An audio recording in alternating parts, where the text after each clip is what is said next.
Once upon a time, in a small village nestled between green hills and winding rivers, there lived a humble water-bearer. Every morning, he carried two large pots slung across his shoulders on a sturdy wooden pole. Each day, he walked down to the river, filled both pots with water, and made the long journey back to his master's house. One of the pots was perfect, smooth, shiny, and without a single flaw. It always delivered a full portion of water. The other pot, however, had a long crack running down its side.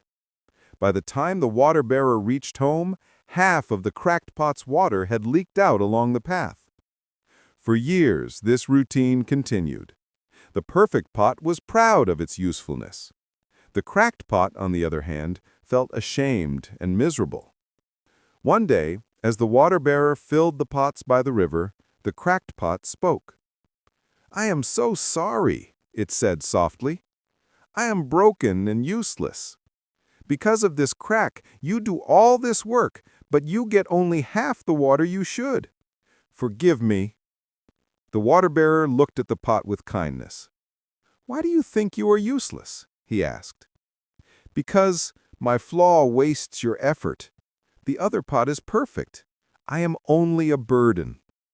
The water-bearer smiled gently. "Tomorrow, as we walk back, look at the path carefully," he said. The next day, as the man carried the water home, the cracked pot noticed the path they took. On its side of the trail, sunlight danced on rows of bright wildflowers, red, yellow, pink, and white, swaying gently in the breeze. The other side of the path was bare and dusty. When they reached the house, the water-bearer set the pots down and said, "Did you notice the flowers on your side?" "Yes," said the cracked pot. "They were beautiful. But what do they have to do with me?" The man smiled again. "I knew about your flaw all along, so I planted flower seeds along your side of the path. Every day as we walked, you watered them.